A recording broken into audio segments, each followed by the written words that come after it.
Boa noite a todos. Nós vamos então começar o nosso estudo da noite.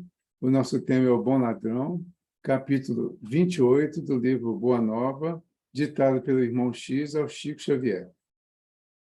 Nós vamos começar aqui com uma lembrança do tema principal aqui. O título é o Bom Ladrão, o título que ele colocou.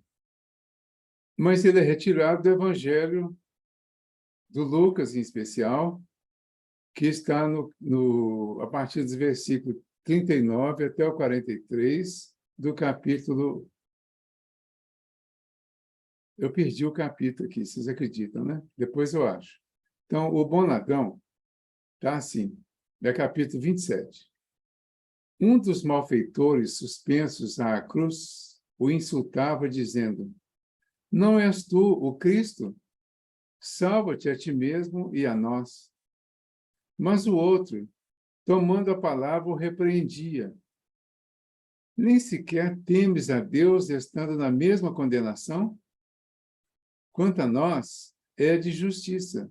Estamos pagando por nossos atos. Mas ele não fez nenhum mal. E acrescentou: Jesus, lembra-te de mim quando vieres com teu reino. E ele respondeu: Em verdade eu te digo, hoje estarás comigo no paraíso.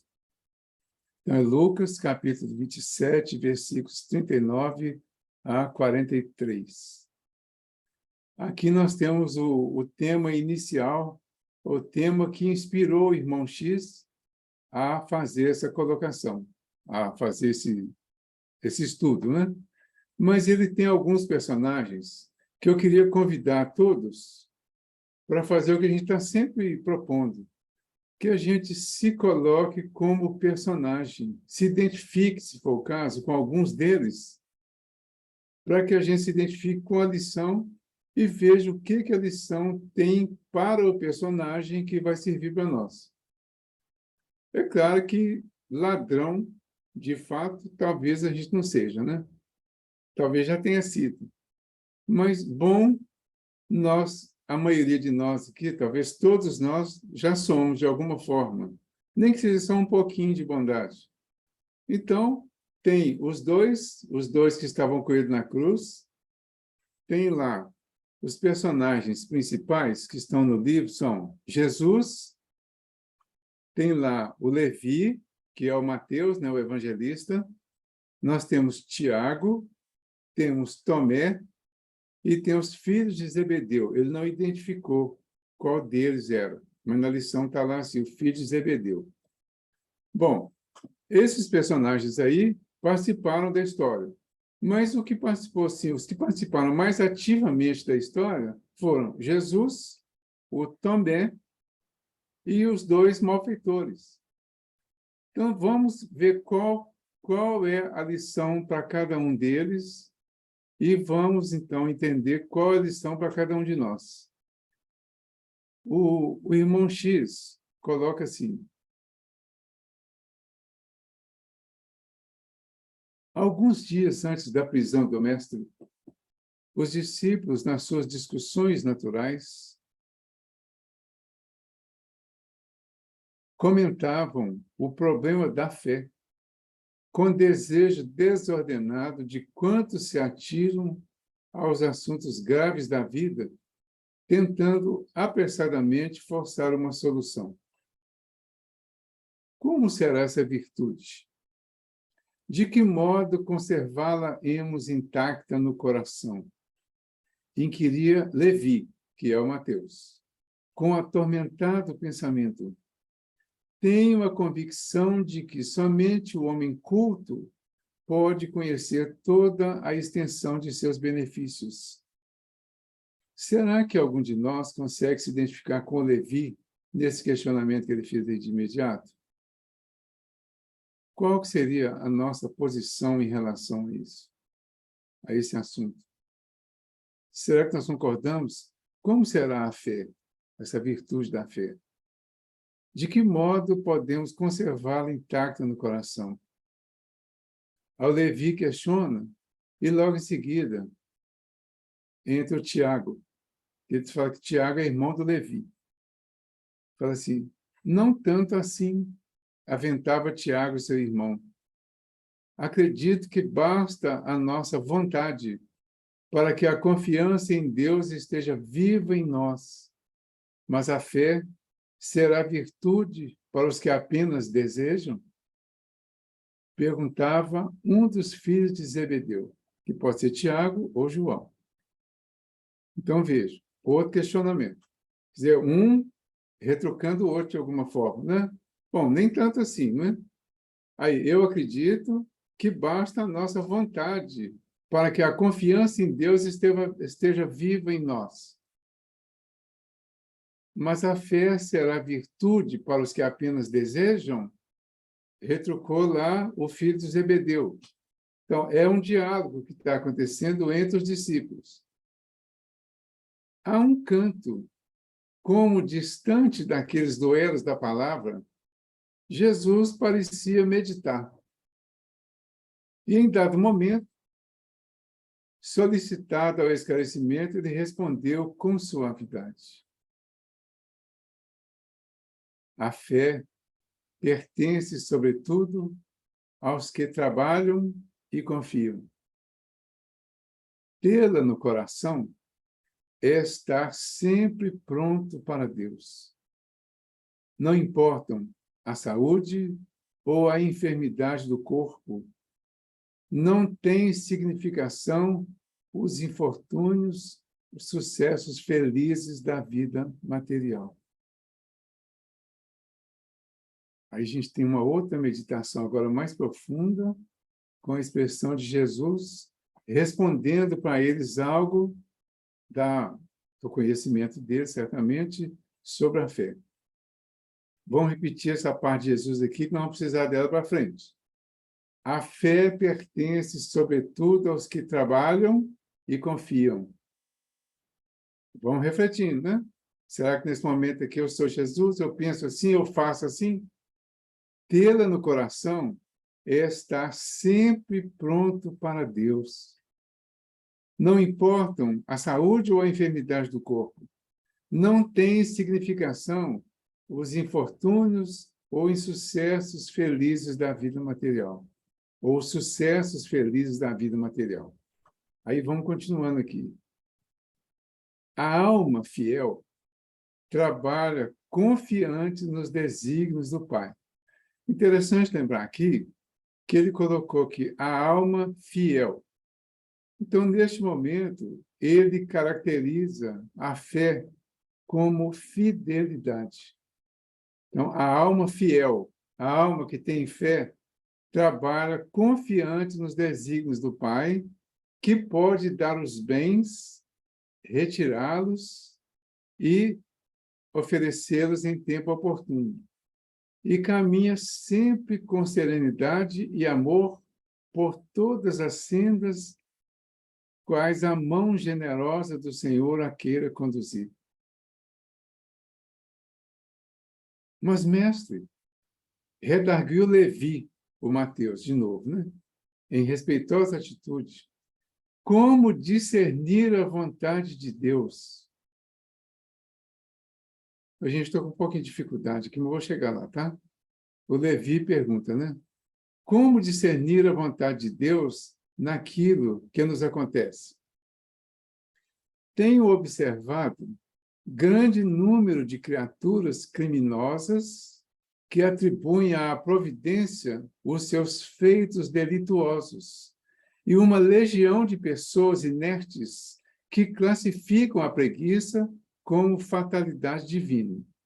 Então, aí o Levi levanta duas questões diferentes e graves e reais, porque eu imagino que todos nós observamos no nosso dia a dia pessoas que têm esses comportamentos, pessoas que, sendo criminosas de alguma forma, atribuem à providência, a Deus, os seus feitos delituosos e uma legião de pessoas inertes que classificam a preguiça como fatalidade divina. É muito comum a gente ouvindo rádio, por exemplo, aí, entrevistando as pessoas que praticaram algum crime, as pessoas dizendo que Deus sabe o que faz, que Deus vai defendê-los disso, que Deus é que é o dono da justiça e que eles sabem que Deus vai poupá-los disso. Então, eles dão várias explicações considerando uma crença que, sem querer fazer julgamento de ninguém, aparentemente as pessoas não têm pelos atos que praticaram. Então, aí é que nós vamos pensando, porque o momento aqui não é de considerar os outros. O momento aqui é de considerar a nós mesmos, né? É avaliar quais são as justificativas que nós demos, por exemplo, quando falta fé, ou quando sobra comportamentos errados. Será que nós dizemos que foi Deus que quis assim? A providência divina é que quis que fosse assim? Aí Jesus continua. Aí vem a segunda manifestação de Jesus. Fala, a vontade de Deus, além da que conhecemos através de sua lei e de seus profetas, através do conselho sábio e das inclinações naturais para o bem, é também a que se manifesta a cada instante da vida, misturando a alegria com as amarguras, concedendo a doçura ou retirando-a, para que a criatura possa colher a experiência luminosa no caminho mais espinhoso. Ter fé, portanto, é ser fiel a essa vontade em todas as circunstâncias, executando o bem que ela nos determina e seguindo-lhe o roteiro sagrado nas menores sinuosidades da estrada que nos compete percorrer. Vamos voltar aqui na explicação de Jesus. Estão ainda discutindo sobre a fé. E cada um dando a sua posição, cada um questionando de uma forma. O Levi, ou Mateus, levantou uma questão mais delicada, que levou exatamente para o lado do crime, e isso certamente é que vai relacionar com o motivo do tema, que vai chegar lá nos dois malfeitores, lá que a gente chama dos dois ladrões, né? Que tem um bom e tem um mau. Então, vamos ver o que Jesus fala. Isso aqui é importante, porque se a gente separar direitinho, nós vamos achar aí definições de fé. Aí ele fala assim, a vontade de Deus, quer dizer, explicando a vontade de Deus, além da que conhecemos, através de sua lei e de seus profetas. Então, a lei e os profetas estão especialmente no Velho Testamento.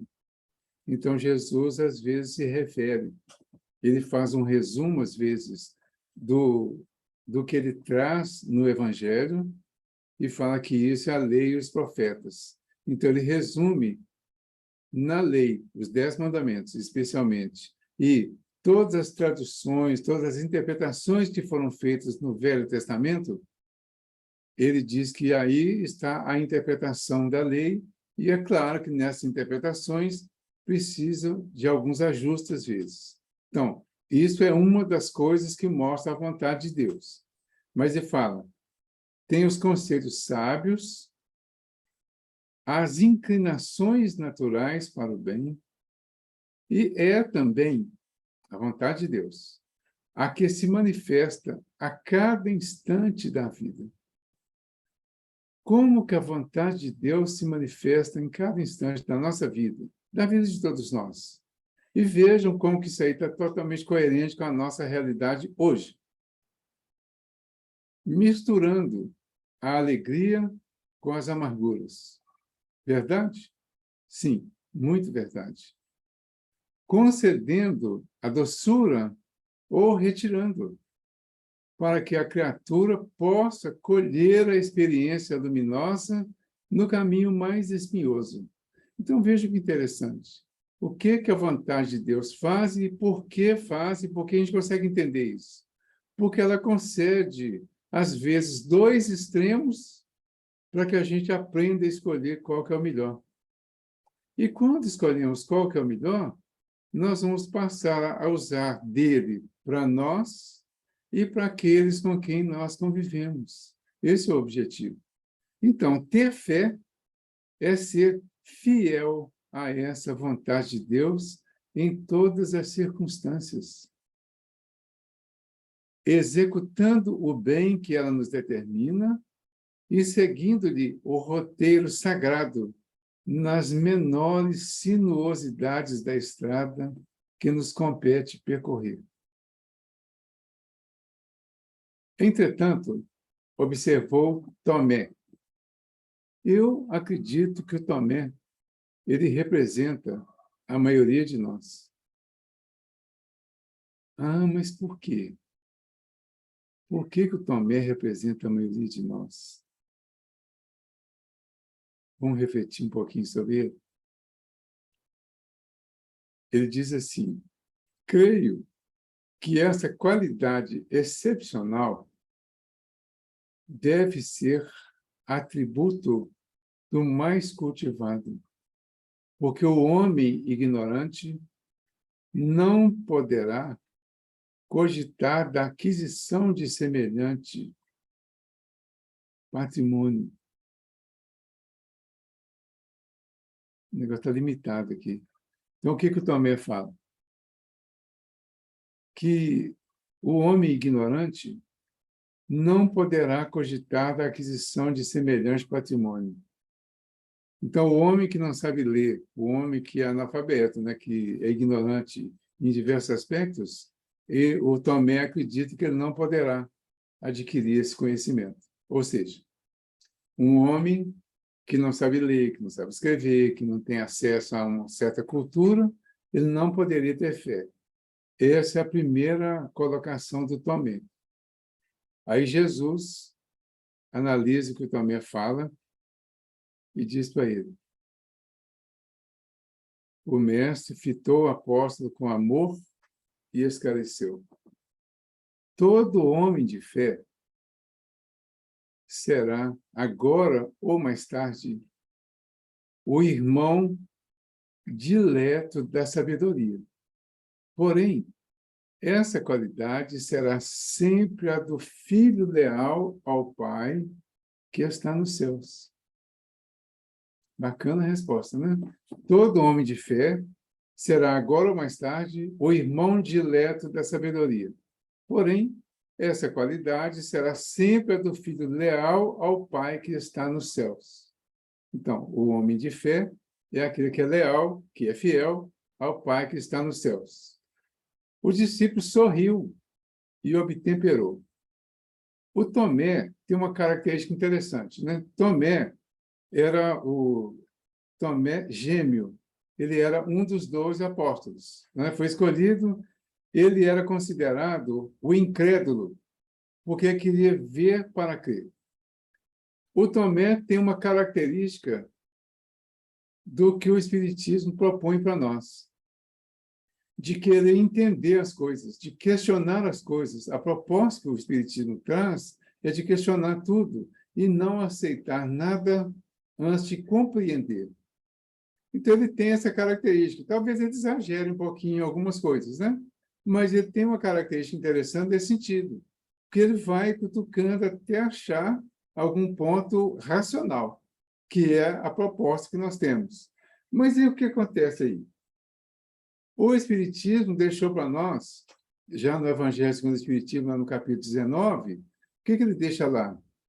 Fé inabalável só é a que pode encarar a razão, o fato, o acontecimento, em todas as épocas da humanidade. Então, neste caso, ele está falando da fé racional, fé raciocinada. Ela se torna inabalável porque ela pode encarar qualquer circunstância da vida sem se abalar. Então, ela vai encarar tanto a vida aqui na Terra como a morte. Ela vai encarar a dor e a alegria. Ela vai encarar o sofrimento, a miséria, a riqueza, a fartura, a dificuldade, com a mesma tranquilidade interior. Essa é a fé inabalável. Então, você vai chorar, mas não vai sofrer.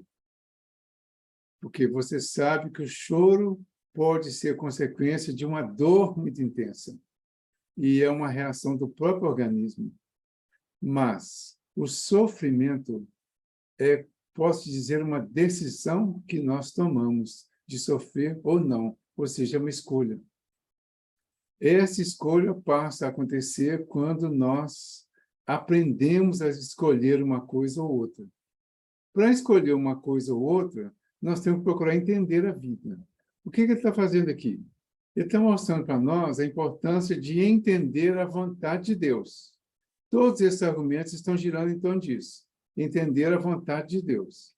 Nós não vamos entender tudo de uma vez, mas precisamos entender que tudo o que acontece aqui na Terra tem a permissão de Deus. A permissão é o mesmo que a vontade. Mas por que que Deus permite? Ele já deu uma resposta lá em cima. É que nós precisamos passar pelas experiências para que essas experiências nos elevem, nos façam crescer mais, crescer melhor. Então, esse é o objetivo. Por isso é importante podermos passar por essa experiência. Aí fala, o discípulo sorriu e obtemperou. Todavia, quem possuirá no mundo lealdade perfeita como essa? O Tomé. Tomé perguntando. Aí Jesus faz a sua quarta intervenção, né? Ninguém pode julgar em absoluto, disse o Cristo com bondade,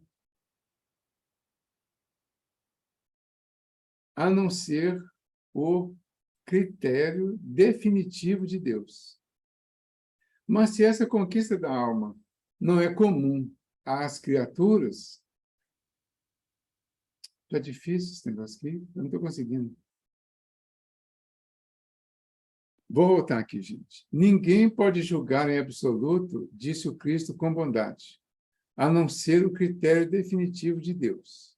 Mas, se essa conquista da alma não é comum às criaturas de conhecimento parco ou de posição vulgar, é bem possível que a encontremos no peito exausto dos mais infelizes ou desclassificados no mundo. Então, aqui Jesus já colocou um ponto que vai chegar mais tarde lá no Bom Ladrão. Por quê? Ele está mostrando que essa condição, esse conhecimento parco, pode ser encontrado no peito exausto dos mais infelizes ou desclassificados do mundo. Quem já viu falar nos escravos, especialmente aqueles pretos velhos lá da época da escravatura, e que hoje, inclusive, se manifestam nos centros de Umbanda, por exemplo, que é mais comum, eles têm uma sabedoria toda especial. Eles têm colocações, têm informações muito importantes sobre a vida e demonstram um conhecimento muito acima do que parece ser a cultura deles. Se nós nos lembrarmos aqui do médium dessa mensagem, que é o Chico Xavier, nós vamos lembrar que o Chico tinha 3º ano primário na escola daqui da Terra.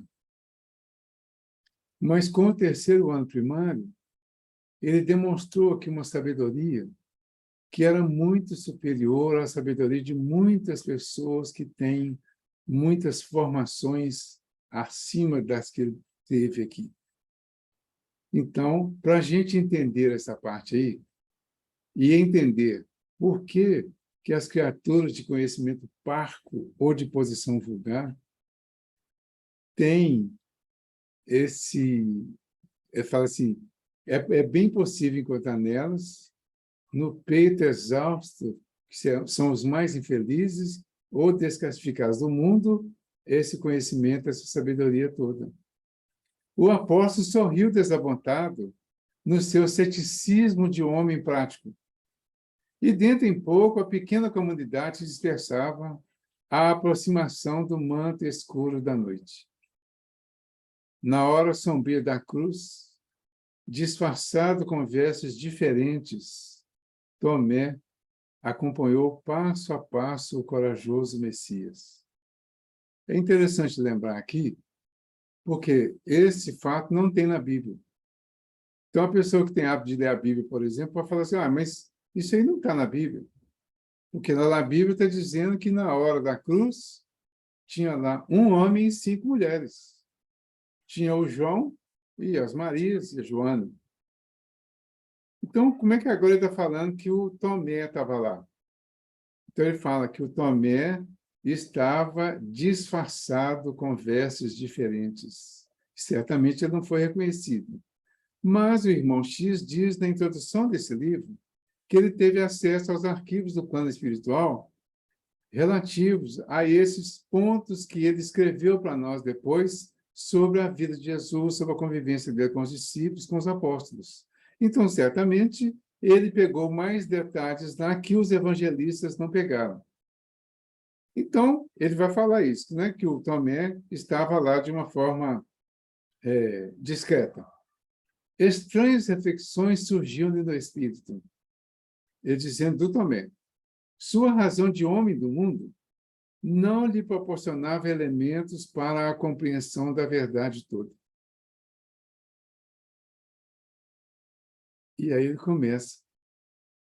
Onde estava aquele Deus amoroso e bom, sobre quem repousavam as suas esperanças? Seu amor possuiria apenas uma cruz para oferecer ao filho dileto? Por que motivo não se rasgavam os horizontes para que as legiões dos anjos salvassem do crime da multidão inconsciente e furiosa o mestre amado? Só para lembrar aqui um detalhe, neste momento aqui, ele representa o que muitos de nós pensam na hora da dor, na hora da dificuldade. Quando nós estamos bem, ou quando estamos muito mal, e vamos, por exemplo, para a casa espírita, e lá nós temos um consolo, temos um alívio, recebe o passe, recebe a água fluidificada, houve, às vezes, um estudo interessante, alguém nos recebe, conversa, dá aquela atenção que nós estamos precisando, a gente sai de lá aliviado, sai tranquilo. Aí resolve continuar participando daquela casa que nos acolheu tão bem e nos ajudou. Mas o tempo vai passando, nós vamos entrando numa rotina de aprendizado, de transformações e de mudança, de melhora. Acontece que os fatos da vida voltam a acontecer.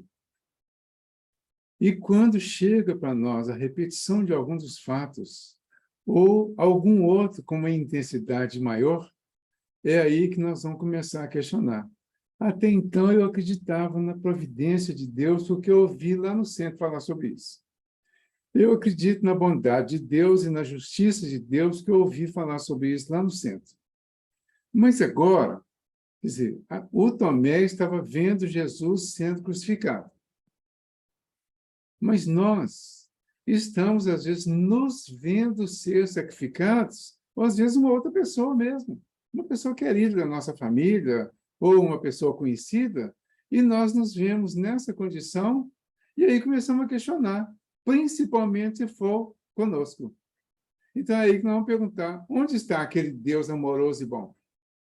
Seu amor possuiria apenas a cruz, o sofrimento, a dor, para oferecer a um filho? Porque agora eu sei que eu sou filho de Deus. Por que motivo não se rasgavam os horizontes para que as legiões dos anjos salvassem do crime da multidão inconsciente e furiosa o mestre amado? Que providência era aquela que se não manifestava no momento oportuno? Durante 3 anos consecutivos, dizia ainda também, haviam acreditado que Deus guardava todo o poder sobre o mundo. Ele perguntou, né? Onde está esse poder? Não conseguia, pois, explicar como tolerava aquele espetáculo sangrento de ser o seu enviado, amorável e carinhoso, conduzido para o madeiro infamante, sob impropérios e pedradas. O prêmio do Cristo era, então, aquele monte de desolação, reservado aos criminosos? Ansioso, o discípulo contemplou aquelas mãos que haviam semeado o bem e o amor, agora agarradas à cruz, como duas flores ensanguentadas. A fronte aureolada de espinhos era uma nota irônica na sua figura sublime e respeitável. Seu peito tremia, ofegante. Seus ombros deveriam estar pisados e doloridos. Valera a pena haver distribuído entre os homens tantas graças do céu? O malfeitor, que era o Barrabás, que assaltava o próximo, era agora, a seu ver, o dono de mais duradouras compensações. Então, olhe o pensamento do Tomé e, por favor, comparem com os nossos pensamentos em determinados momentos da vida. É para isso que serve esse estudo, esses estudos, né? Para a gente trazer para a atualidade e ver a semelhança. Aí, quando fala aqui do Barrabás, eu peguei lá o material, que também está no capítulo 27 do Evangelho, ou melhor, 23, viu, gente? Onde eu falei 27, registrem 23 do Evangelho de Lucas, é capítulo 23, a partir do versículo 13, que ele diz assim: depois de convocar os chefes dos sacerdotes, os chefes e o povo, Pilatos disse-lhes: vós me apresentastes este homem como um agitador do povo. Ora, eu interroguei diante de vós e não encontrei neste homem motivo algum de condenação, como o acusais. Tampouco Herodes, uma vez que ele o enviou novamente a nós. Como vedes, este homem nada fez que mereça a morte. Por isso, eu vou soltá-lo depois de o castigar. Eles, porém, vociferaram todos juntos: morra esse homem, solta-nos Barrabás. Este último havia sido preso por um motim na cidade e por homicídio. Pilatos, querendo soltar Jesus, dirigiu-lhes de novo a palavra. Mas eles gritavam: crucifica-o, crucifica-o. E pela terceira vez disse-lhes: que mal fez este homem? Nenhum motivo de morte encontrei nele. Por isso vou soltá-lo, depois de o castigar. Eles, porém, insistiam com grandes gritos, pedindo que fosse crucificado, e seus clamores aumentavam. Então Pilatos sentenciou que se atendesse ao pedido deles. Soltou aquele que fora posto na prisão por motim e homicídio e que eles reclamavam. Quanto a Jesus, entregou-o ao arbítrio deles. Então, Jesus foi trocado por Barrabás. Jesus foi condenado, Barrabás foi solto. Jesus foi crucificado e aumenta a dúvida do Tomé. Aumenta a nossa dúvida neste momento aí, quando estamos considerando a questão da providência divina. Ou seja, onde está essa providência? Como é que é esse negócio da vontade de Deus? Então, Deus queria tudo isso. Aí Tomé se sentia como que afogado. Desejou encontrar alguns dos companheiros para trocar impressões, entretanto, não viu um só deles. Procurou observar se os beneficiados do Messias assistiam ao seu martírio humilhante na hora final, lembrando de que ainda na véspera se mostravam tão reconhecidos e felizes com a sua santa presença. A ninguém encontrou.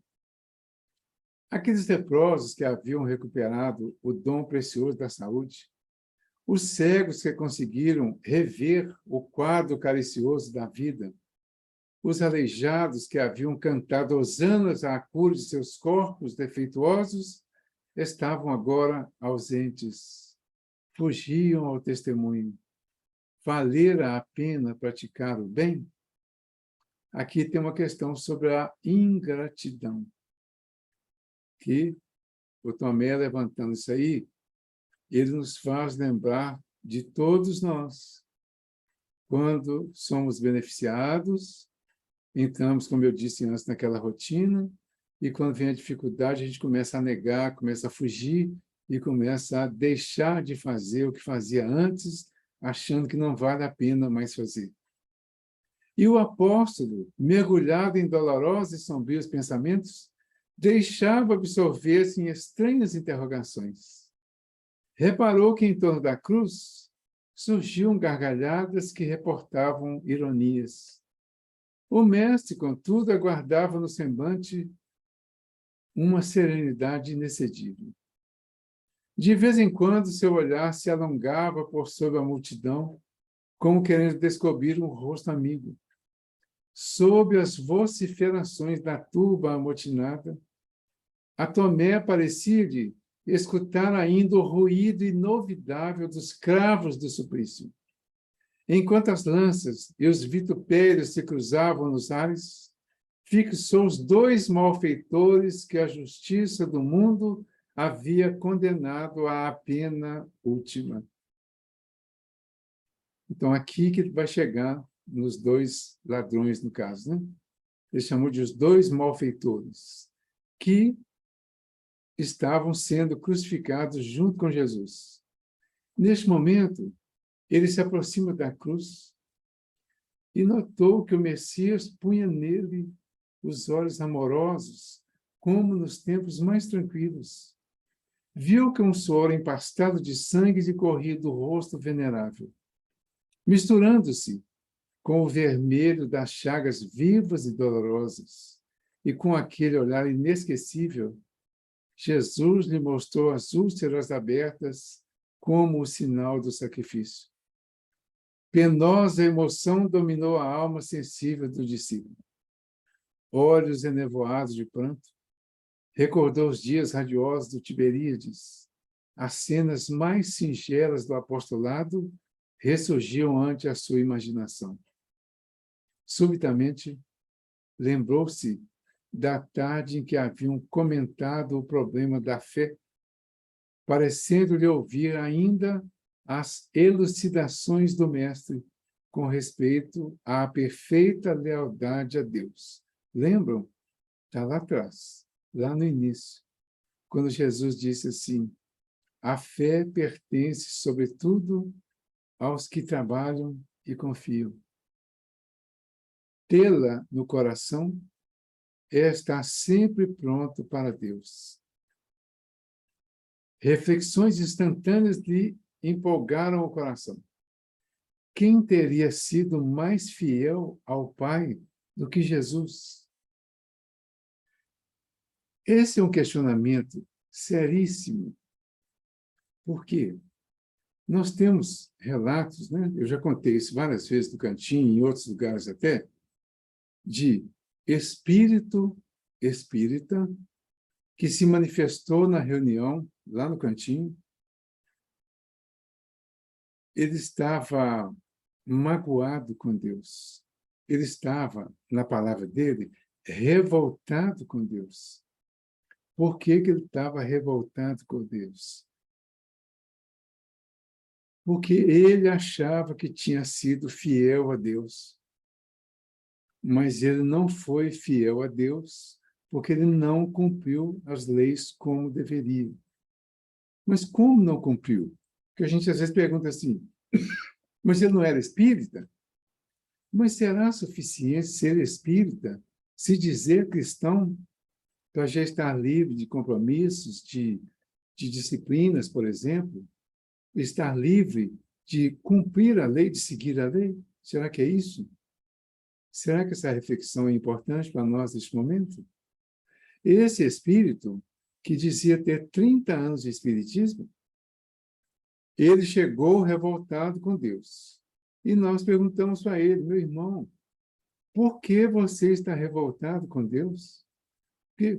E perguntamos quanto tempo ele tinha de espiritismo, que ele tinha dito. Ele disse mais de 30 anos. E nós dissemos a ele, mas nós não conseguimos conceber a ideia de que alguém que tenha mais de 30 anos de espiritismo se permite estar revoltado com Deus. Aí ele disse o quanto ele sofreu, o quanto ele foi mal recebido no plano espiritual quando ele desencarnou, o lugar horrível que ele estava, o sofrimento, a dor, a sujeira, pessoas diferenciadas e todas enlouquecidas em torno dele, e ele estava revoltado por isso, mesmo sendo espírita. Então, nós vamos conversar com ele mais amplamente e procuramos saber qual teria sido a forma da desencarnação. Então, ele disse que se descobriu vítima de um câncer. E, ao descobrir o câncer, o médico propôs a ele um tratamento com quimioterapia. E ele se recusou a fazer o tratamento, porque já entendia sobre a morte. Já sabia que ele não morreria mesmo, que só morreria o corpo, então que ele não precisaria se submeter àquele tratamento. E aí ele desencarnou.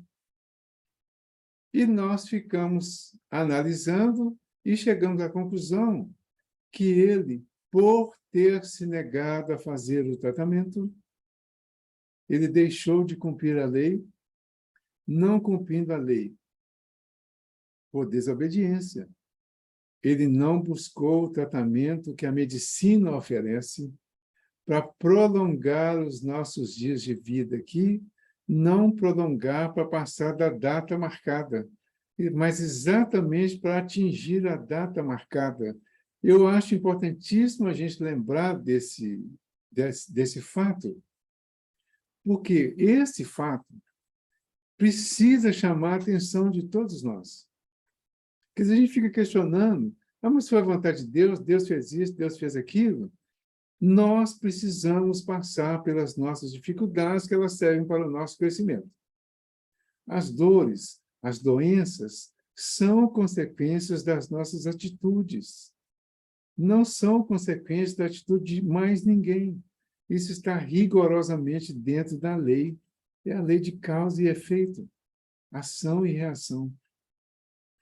Deus coloca os médicos, a medicina, a enfermagem, todos os profissionais, especialmente da área da saúde, para cuidar de nós, para nos ajudar a ter uma vida mais confortável até chegar o dia da nossa desencarnação.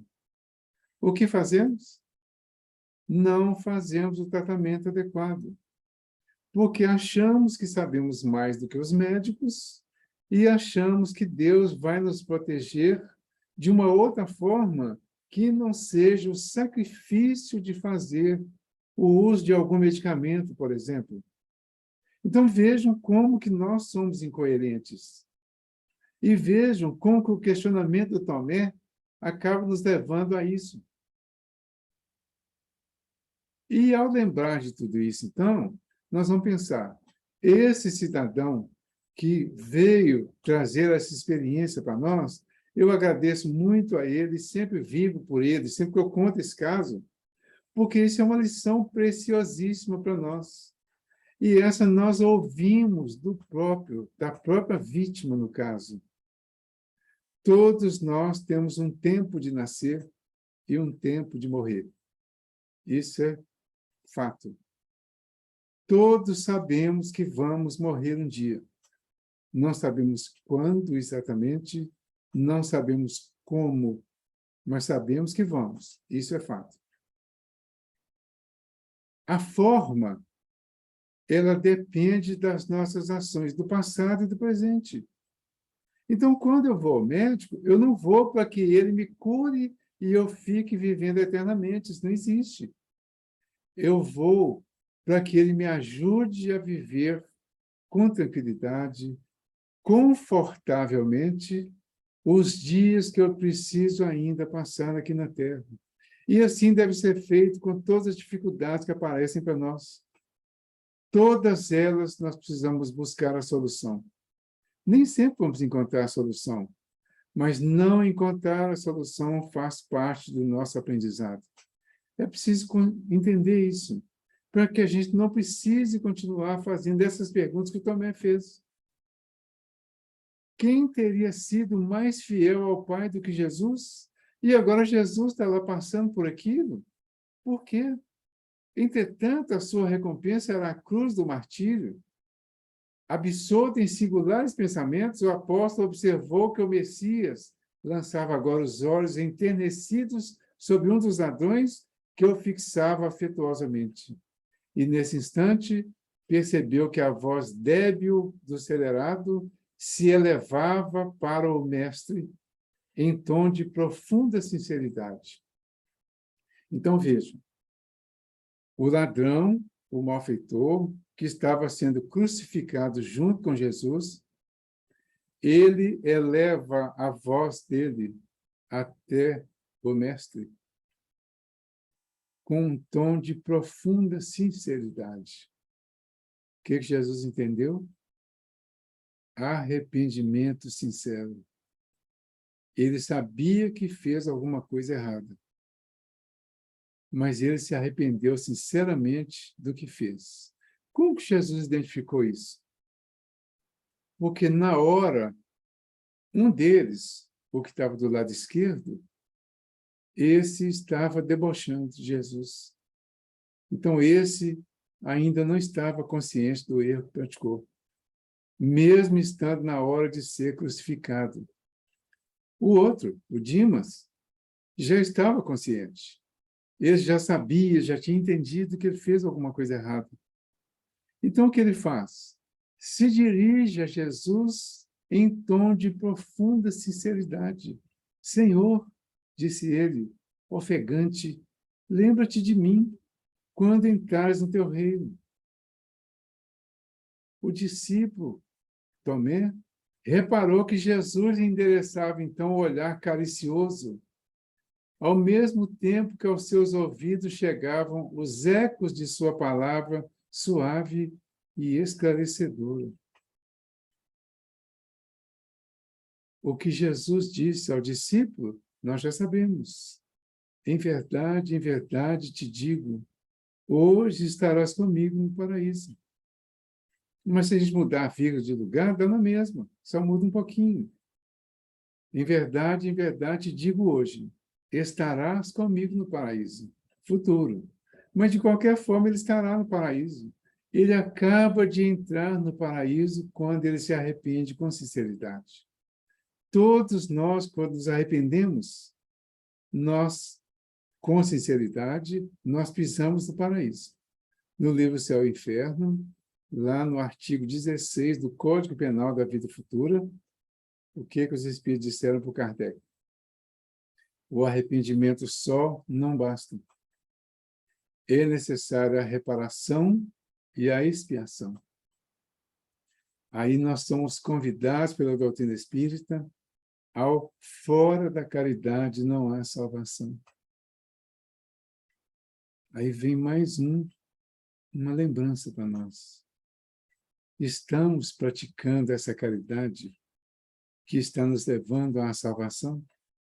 O que estamos aprendendo com a caridade que praticamos? Será que ela está realmente nos salvando ou estamos fazendo por fazer? Será que estamos nos tratando, cuidando do lado físico e do lado espiritual também?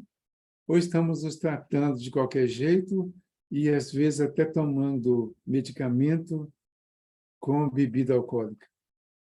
Ou deixando de tomar um medicamento para ingerir a bebida alcoólica, para depois de passar um determinado tempo tomar a bebida? Qual que é a realidade, qual que é a produtividade disso e qual que é a elevação disso? Precisamos refletir muito, refletir. Jesus diz a ele, né? Vês, Tomé, quando todos os homens da lei não me compreenderam e quando os meus próprios discípulos me abandonaram, eis que encontro a confiança leal no peito de um ladrão. Então, vejam, é claro que aqui a gente precisa interpretar esse texto aqui, porque é claro que Jesus não teria reclamado do abandono dos discípulos, porque ele sabia. Então, isso é a interpretação do próprio Espírito, chamando a atenção para o quanto nós, os que nos dizemos discípulos de Jesus, ou abandonamos no dia a dia das nossas dificuldades. Mas Jesus diz para ele, mostrou para ele, vê também, quando todos os homens da lei não me compreenderam e quando os meus próprios discípulos me abandonaram, eis que encontro a confiança leal no peito de um ladrão. E isso também é a vontade de Deus. Então, Deus coloca virtudes em todos os corações, que, na verdade, já foi colocado antes. Nós estamos fazendo essas virtudes se tornar conscientes, trazer para o mundo prático. Nós já somos portadores de todas as virtudes. Nós somos a semelhança de Deus, não somos imagem, porque Deus não é imagem. Nós somos a semelhança. Os atributos de Deus estão em nós, porque nós somos a centelha divina e na centelha já tem todas as características da luz.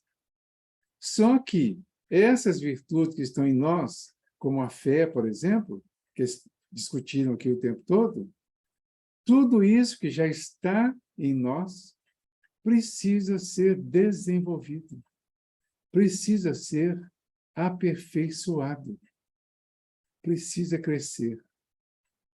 O que nós estamos fazendo? Vivendo as experiências, passando pelas provas, para atingir os nossos objetivos maiores. Vês, Tomé, quando todos os homens da lei não me compreenderam, ou seja, ainda não tinham essa capacidade desenvolvida, quando os meus próprios discípulos abandonaram, eis que encontro a confiança leal no peito de um ladrão. Por quê? Ele tinha uma especialidade que ainda estava trabalhando, que certamente trabalharia mais, a do furto, a do roubo. Mas ele tinha algo de lealdade. E isso tocou Jesus. Mas esse ladrão estava ali para ser crucificado. Então ele ia morrer. Como que ele ia resolver isso? Jesus disse que já estava no paraíso. Mas então ele foi para o paraíso só porque ele falou ou demonstrou arrependimento? Não. Ele pisou no paraíso. O paraíso completo é uma conquista. Ele precisa passar por todas as fases da conquista do paraíso para chegar lá na fase final.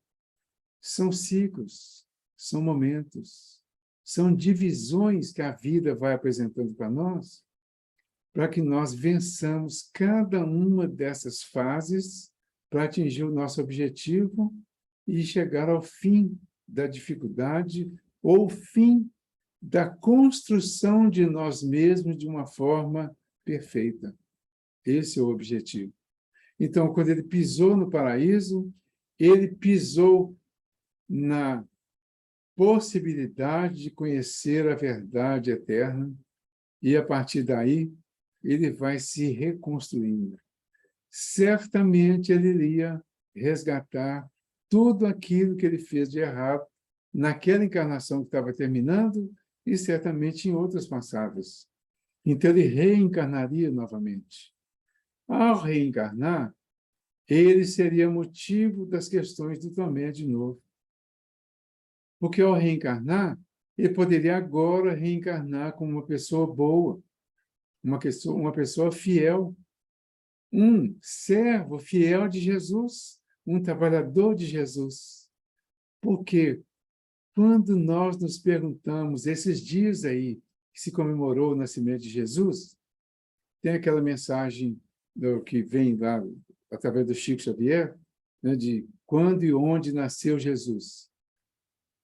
Então, se perguntássemos para esse malfeitor, para o Dimas, quando e onde nasceu Jesus, ele certamente responderia que para ele, Jesus nasceu no dia que ele estava lá na cruz, ao lado de um homem que nem entendia direito quem era, e do outro lado, um outro que tinha cometido, como ele, alguns crimes, mas naquele dia, aquele homem que estava no centro olhou para ele com piedade, olhou para ele com amor, e ele se sentiu tão tocado pelo olhar daquele homem que também estava para ser crucificado, que ele entendeu que aquele homem não tinha dívida, não tinha praticado nenhum crime, e estava ali injustamente colocado pela justiça do homem, mas o perdoou e o convidou à conquista do reino dos céus. E aquele homem era Jesus. E ao lembrar disso, certamente em qualquer circunstância, em qualquer momento da vida, ao longo de todos esses anos, desses 2 milênios já, lá na intimidade ele vai lembrar que naquele dia Jesus nasceu para ele. E esse homem, se ainda estiver encarnado hoje, passando por algum processo de resgate, lá na intimidade ele terá Jesus e terá a fidelidade àquele que um dia o convidou, apesar de malfeitor, a ir em frente para a conquista do paraíso. Aquele homem, ele representa uma boa parte de nós. Quantos de nós já fomos malfeitores? Quantos ainda somos? Nós estamos aqui reencarnados. Não sabemos o que fomos. Quem sabe algum de nós que está aqui presente hoje é o Dimas? A gente não sabe. Pode ser. Quem sabe eu sou? Quem sabe um de vocês aí, tanto dos meninos quanto das meninas, quem sabe algum aí é o Dimas? Ou é qualquer um desses outros personagens? Quem sabe o Tomé? Então, os personagens da época, muitos reviveram. E aí, na questão 167 do Livro dos Espíritos, quando eles perguntam qual a finalidade da reencarnação, a resposta é expiação, melhoramento progressivo da humanidade. Mas ainda fica a dúvida do Tomé. Mas por que Jesus? Por que ele, que teria sido mais fiel ao Pai, por que ele estaria passando por aquilo?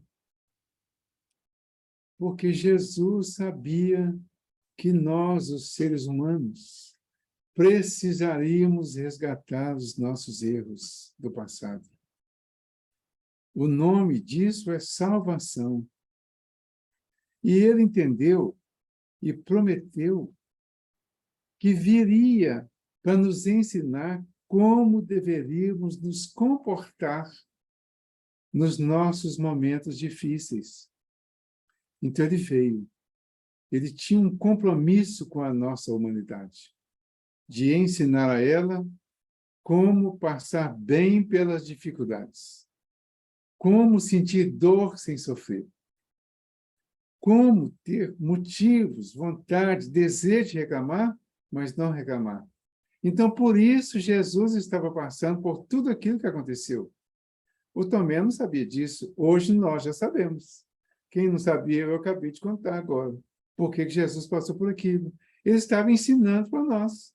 Por isso que foi dito pelo anjo Gabriel a Maria e depois aos pastores que tinha nascido o Salvador e que Maria seria a mãe do Salvador. Salvador nosso, porque ele vinha mostrar para nós como resolver as nossas dificuldades, os nossos erros, os nossos pecados. Então, o Tomé continua. Em seguida, nas visões que ele estava tendo, vinham os diretamente beneficiados pelo Mestre. Era a legião dos que haviam levantado da miséria física e das ruínas morais. Eram os leprosos de Jerusalém, os cegos de Cafarnaum, os doentes do Sidom, os seguidores aparentemente mais sinceros, ao lado dos próprios discípulos, que desfilavam envergonhados e se dispersavam indecisos na hora extrema. Possuído de viva emoção,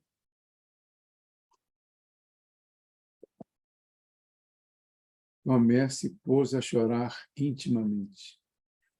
Foi então que presumiu escutar uns passos delicados e quase imperceptíveis. E, sem poder explicar o que se dava, julgou divisar ao seu lado a inovidável figura do Mestre. que ele colocou as mãos leves e amigas sobre a fronte atormentada, repetindo-lhe ao coração as palavras que ele havia endereçado da cruz. Vês, Tomé, quando todos os homens da lei não me compreenderam e os próprios discípulos me abandonaram, eis que encontro a confiança leal no peito de um ladrão. Essa é a lição consoladora para todos nós. A lição do bom ladrão aqui é a consoladora. Porque é a lição para todos nós que roubamos de alguma forma, no passado ou no presente, mas se queremos nos regenerar, nos recompor, queremos recomeçar a partir de agora. É a mensagem dizendo que todos podemos. Se arrependa sinceramente. Mude o seu íntimo, o seu comportamento mental, o seu comportamento íntimo. Diga para Jesus, ó Jesus, lembra-te de mim quando estiveres lá no paraíso. E ele dirá para você, para mim, para todos nós, para todos os malfeitores, independente de quem sejam, de quem tenham sido, ele dirá para todos eles neste momento, em verdade te digo, hoje estarás comigo no paraíso. E isso é a verdade que ele traz para todos nós. Mas antes de ouvir essa verdade, nós precisaremos ter a coragem de nos dirigir a Jesus, olhando nos olhos dele, colocando o coração e a mente na frente e dizer para ele nas nossas palavras, mas principalmente no sentimento, eu estou arrependido do que vinha fazendo até agora. A partir de agora, Jesus, eu te peço, lembre de mim no paraíso. E aí sim, ele vai dizer a nós, conquiste o paraíso. Faça o seu paraíso. Venha, desencarne, se prepare no plano espiritual, retorne à vida física, conserte o que fez de errado, sentindo na pele tudo aquilo que você fez os outros sentirem. Viva tudo isso considerando tudo que eu tenho ensinado. E ao passar por tudo isso, por uma encarnação, e mais uma, e tantas quantas for necessário, você atingirá o paraíso construído por você mesmo e todas as dores, todas as dificuldades, todos os conflitos, todos os problemas que você viveu terão passado. E assim será com todos nós. Aqui nós finalizamos a lição, agradecendo a todos pela presença, mas nós vamos fazer uma prece que achamos que cabe muito bem neste momento aqui, de agradecimento pelo momento de hoje, pela presença de todos, pela presença de Deus, de Jesus em nossas vidas, pelo ano que termina, pelas possibilidades do ano que vem, pelo nosso cantinho que tem nos acolhido, por tudo que tem nos envolvido ao longo de todo esse tempo, nós vamos repetir o poema da Amélia Rodrigues, que sempre é repetido pelo Divaldo. Vocês imaginem o Divaldo falando, mas vocês vão escutar, vai ser a mim mesmo, que é o que tem por momento, né? Então ele diz assim, Senhor Jesus, muito obrigado. Pelo ar que nos dás, pelo pão que nos deste, pela roupa que nos veste, pela alegria que possuímos, por tudo de que nos nutrimos. Muito obrigado pela beleza da paisagem, pelas aves que voam no céu de anil, pelas tuas dádivas mil. Muito obrigado, Senhor. Pelos olhos que temos, olhos que veem o céu, que veem a terra e o mar, que contemplam toda a beleza, olhos que se iluminam de amor, ante o majestoso festival de cor da generosa natureza. E os que perderam a visão, deixa-me rogar por eles ao teu nobre coração.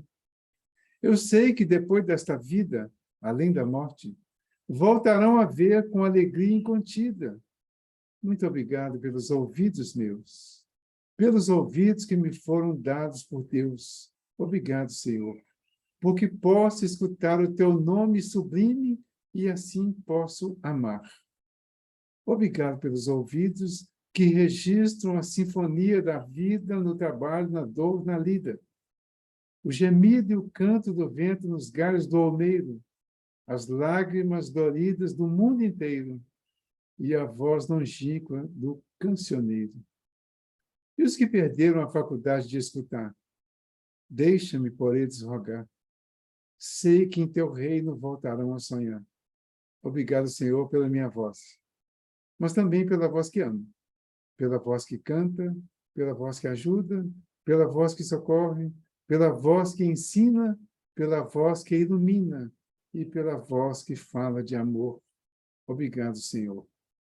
Recordo-me sofrendo daqueles que perderam o dom de falar e o teu nome não podem pronunciar.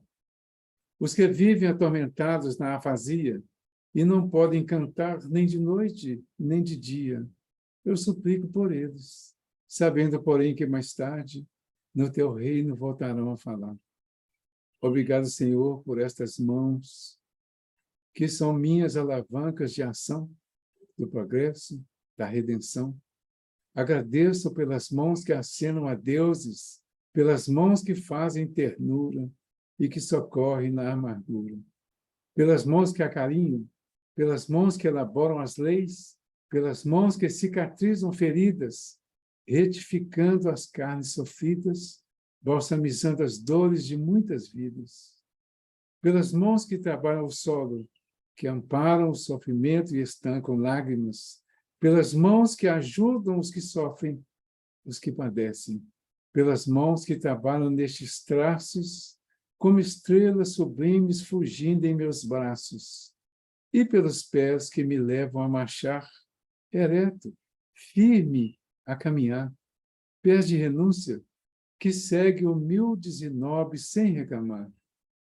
E os que estão amputados, os aleijados, os feridos, os deformados, eu rogo por eles e posso afirmar que no teu reino, após a lida dolorosa da vida, hão de poder bailar. E em transportes sublimes, outros braços afagar. Sei que a ti tudo é possível, mesmo que ao mundo pareça impossível. Obrigado, Senhor, pelo meu lar. O recanto de paz, ou escola de amor, a mansão da glória. Obrigado, Senhor, pelo amor que eu tenho e pelo lar que é meu. Mas se eu sequer nenhum lar tiver, o teto amigo para me aconchegar, nem outro abrigo para me confortar, se eu não possuir nada, senão as estradas e as estrelas do céu, como leito de repouso e o suave lençol, e ao meu lado ninguém existir, vivendo e chorando sozinho ao léu, sem alguém para me consolar, direi, cantarei ainda, obrigado, Senhor, porque te amo e sei que me amas, porque me deste a vida jovial, alegre, por teu amor favorecida. Obrigado, Senhor, porque nasci. Obrigado, porque creio em ti e porque me socorres com amor, hoje e sempre. Obrigado, Senhor. Obrigado a todos vocês.